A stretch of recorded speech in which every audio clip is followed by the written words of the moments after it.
ಎಲ್ರಿಗೂ ನಮಸ್ಕಾರ. ನೀವು ನೋಡ್ತಾ ಇದ್ದೀರಾ ಟಿವಿ ವಿಕ್ರಮ. ನಾನು ಮುಮ್ತಾಜ್ ಅಬ್ದುಲ್ ನೆಲ್ಲಡ್ಕ. ವೀಕ್ಷಕರೇ, ಒಂದು ಖುಷಿಯ ವಿಚಾರದ ಜೊತೆಗೆ ಇವತ್ತಿನ ಕಾರ್ಯಕ್ರಮವನ್ನು ಆರಂಭ ಮಾಡೋಣ.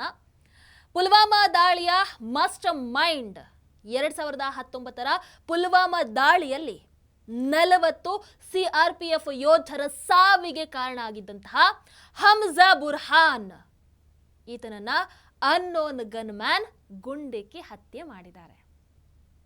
ಭಾರತದ ವಿರುದ್ಧದ ಪಾಕಿಸ್ತಾನದ ಆಟ ಇನ್ನೂ ನಡೆಯಲ್ಲ. ಡೈರೆಕ್ಟ್ಲಿ ಆರ್ ಇಂಡೈರೆಕ್ಟ್ಲಿ ಪ್ರತಿ ಒಬ್ಬನಿಗೂ ಕೂಡ ಭಾರತ ಉತ್ತರವನ್ನ ಇದೇ ರೀತಿ ಕೊಡ್ತಾ ಹೋಗುತ್ತೆ ಅಷ್ಟೇ. ಹಮ್ಜಾ ಬುರ್ಹಾನ್ ಪುಲ್ವಾಮಾ ದಾಳಿಯ ಹಿಂದಿನ ಮಾಸ್ಟರ್ ಮೈಂಡ್ ಅನ್ನ ಇವತ್ತು ಪಿಒಕೆಯಲ್ಲಿ ಹೊಡೆದಾಕಿದ್ದಾರೆ. ಯಾರು ಹೊಡೆದಾಕಿದ್ದಾರೆ ಅಂತ ಗೊತ್ತಿಲ್ಲ.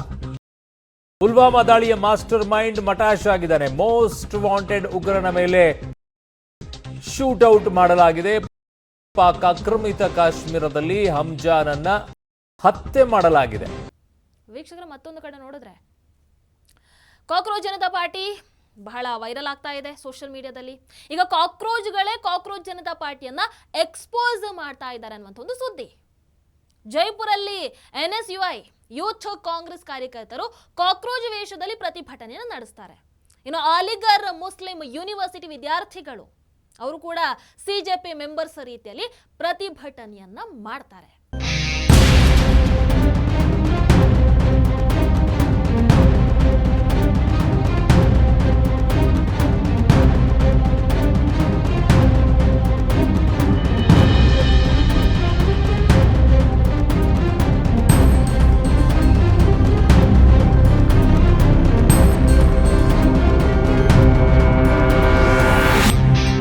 ಹಾಗಾಗಿ ಇದರ ಉದ್ದೇಶ ಏನು, ಇದರ ಹಿಂದೆ ಯಾರಿದ್ದಾರೆ, ಇದನ್ನ ಅರ್ಥ ಮಾಡ್ಕೊಳ್ಳದೆ ಮೂರ್ಖರಾಗಬೇಡಿ. ಸಿಜೆಪಿ ಈಗ ಎಕ್ಸ್ಪೋಸ್ ಆಗ್ತಾ ಇದೆ, ಬಟ್ ಇನ್ನೂ ಎಕ್ಸ್ಪೋಸ್ ಆಗುವಂಥದ್ದು ಬಾಕಿ ಇದೆ ಅಂತ ಸೋಷಿಯಲ್ ಮೀಡಿಯಾದಲ್ಲಿ ಒಂದಷ್ಟು ಪರ ವಿರೋಧ ಚರ್ಚೆ ವಿತ್ ಪ್ರೂಫ್ಗಳು ಆಗ್ತಾ ಇದೆ. ಅದರ ಭಾಗವಾಗಿ ಅಭಿಜಿತ್ ದೀಪ್ಗೆ ಯಾಕೆ ತಮ್ಮ ಹಿಂದಿನ ಟ್ವೀಟ್ಗಳನ್ನ ಡಿಲೀಟ್ ಮಾಡ್ತಾ ಇದ್ದಾರೆ ಅನ್ನುವಂತಹ ಪ್ರಶ್ನೆಗಳನ್ನ ಕೂಡ ಜನ ಸೋಷಿಯಲ್ ಮೀಡಿಯಾದಲ್ಲಿ ಎತ್ತುತ್ತಾ ಇದ್ದಾರೆ.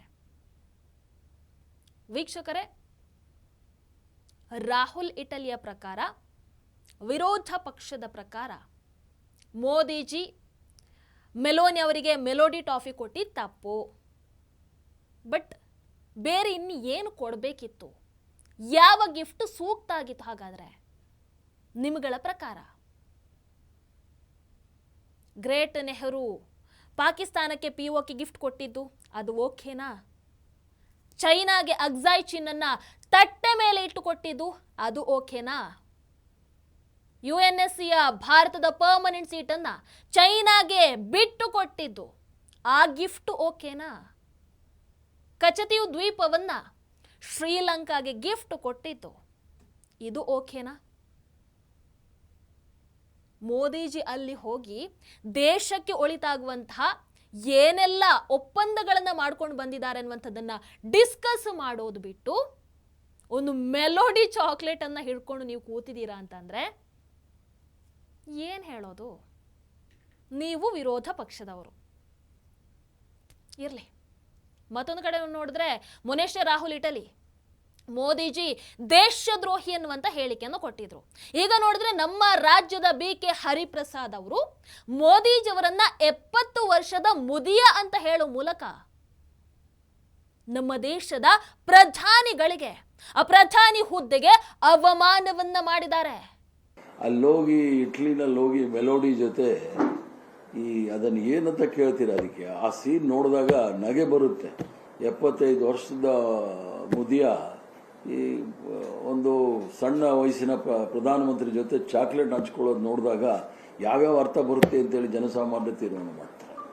ಅಲ್ಲೋಗಿ ಇಟ್ಲಿನಲ್ಲಿ ಹೋಗಿ ಮೆಲೋಡಿ ಜೊತೆ ಅದನ್ನು ಏನಂತ ಕೇಳ್ತೀರ? ಅದಕ್ಕೆ ಆ ಸೀನ್ ನೋಡಿದಾಗ ನಗೆ ಬರುತ್ತೆ.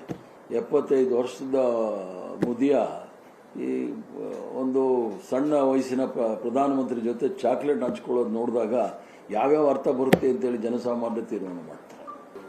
ರಾಜಕೀಯವಾಗಿ ನೀವು ಮೋದಿಜಿ ಅವರನ್ನ ಹೇಟ್ ಮಾಡ್ತೀರಾ, ಅವರ ಮೇಲೆ ಆರೋಪ ಪ್ರತ್ಯಾರೋಪ ಮಾಡುವಂಥದ್ದು ಇಟ್ಸ್ ಓಕೆ.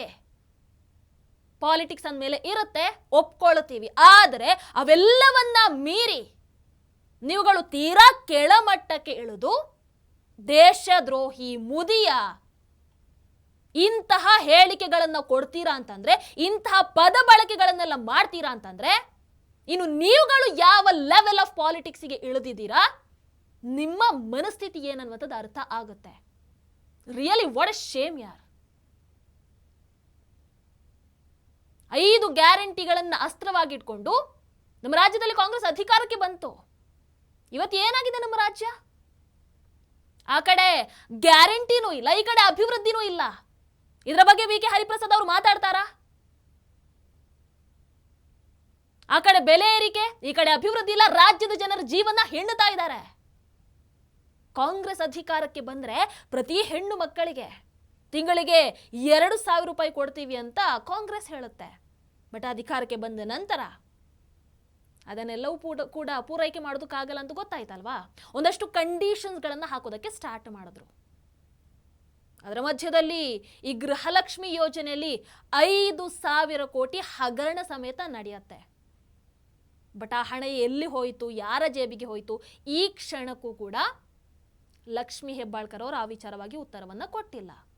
ಬಟ್ ಮೊನ್ನೆ ಸಾಧನಾ ಸಮಾವೇಶದಲ್ಲಿ ಮಾತ್ರ ಈ 3 ವರ್ಷದಲ್ಲಿ ಕಾಂಗ್ರೆಸ್ ಅಧಿಕಾರದಲ್ಲಿ ಒಂದೇ ಒಂದು ಭ್ರಷ್ಟಾಚಾರ ನೀವು ಕಂಡಿಲ್ಲ ಅನ್ನುವಂಥ ಹೇಳಿಕೆಯನ್ನ ಕೊಡುತ್ತಾರೆ.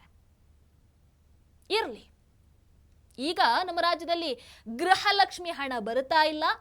ಫೆಬ್ರವರಿ 2025ರಿಂದ ನಮಗೆ ಹಣನೇ ಬಂದಿಲ್ಲ ಅಂತ ಹೇಳಿ ನಮ್ಮ ರಾಜ್ಯದ ಮಹಿಳೆಯರು ಸರ್ಕಾರದ ವಿರುದ್ಧ ಕೋರ್ಟ್ ಮೆಟ್ಟಿಲು ಹತ್ತಿದ್ದಾರೆ. ಹೈಕೋರ್ಟ್ ಸರ್ಕಾರಕ್ಕೆ ನೋಟಿಸ್ ಅನ್ನು ಕೊಟ್ಟಿದೆಯಂತೆ.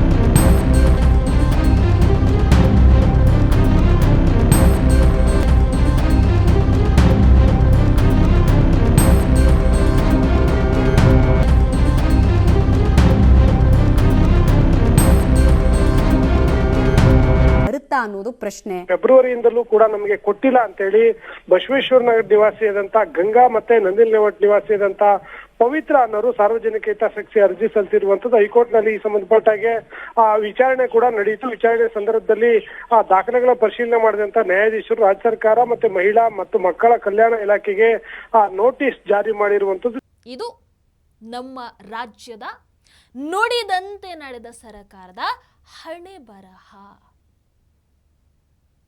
ಕೊನೆಯದಾಗಿ ಒಂದು ರಾಜಕೀಯ ಏನೆಲ್ಲ ಮಾಡಿಸುತ್ತೆ, ಒಂದು ಅಧಿಕಾರ ಏನೆಲ್ಲ ಮಾಡಿಸುತ್ತೆ, ಒಂದು ಅಧಿಕಾರಕ್ಕೋಸ್ಕರ ಯಾವ ಲೆವೆಲಿಗೋಸ್ಕರ ಎಲ್ಲ ಇಳಿದು ಬಿಡ್ತಾರೆ ಅನ್ನುವಂಥದ್ದನ್ನು ನೋಡ್ತಾ ಇವತ್ತಿನ ಕಾರ್ಯಕ್ರಮವನ್ನು ಮುಗಿಸೋಣ.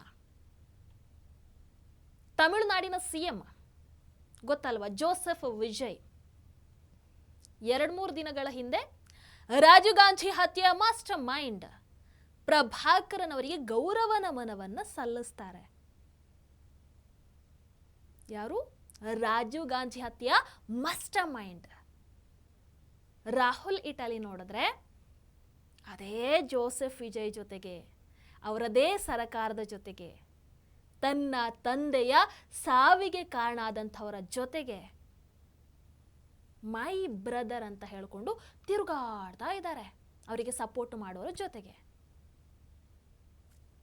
ಒಂದು ರಾಜಕೀಯ ಏನೇನೆಲ್ಲ ಮಾಡಿಸುತ್ತೆ ಅಲ್ವಾ, ಒಂದು ಅಧಿಕಾರಕ್ಕೋಸ್ಕರ ಏನೇನೆಲ್ಲ ಮಾಡ್ತಾರಲ್ವಾ. ನಿಮ್ಮ ಅನಿಸಿಕೆಯನ್ನು ಕಮೆಂಟ್ ಮಾಡಿ. ಟಿವಿ ವಿಕ್ರಮ, ದೇಶ ನಿಮ್ಮ ಕೈಯಲ್ಲಿ. ಈ ಕಾರ್ಯಕ್ರಮ ನಿಮಗೆ ಇಷ್ಟ ಆಗಿದ್ದಲ್ಲಿ ಲೈಕ್, ಶೇರ್ ಹಾಗೂ ಕಮೆಂಟ್ ಮಾಡಿ. ಟಿವಿ ವಿಕ್ರಮದ ಕಾರ್ಯಕ್ರಮಗಳನ್ನು ನಿರಂತರವಾಗಿ ವೀಕ್ಷಿಸಲು ಸಬ್ಸ್ಕ್ರೈಬ್ ಮಾಡಿ, ಬೆಲ್ ಐಕನ್ ಒತ್ತಿ.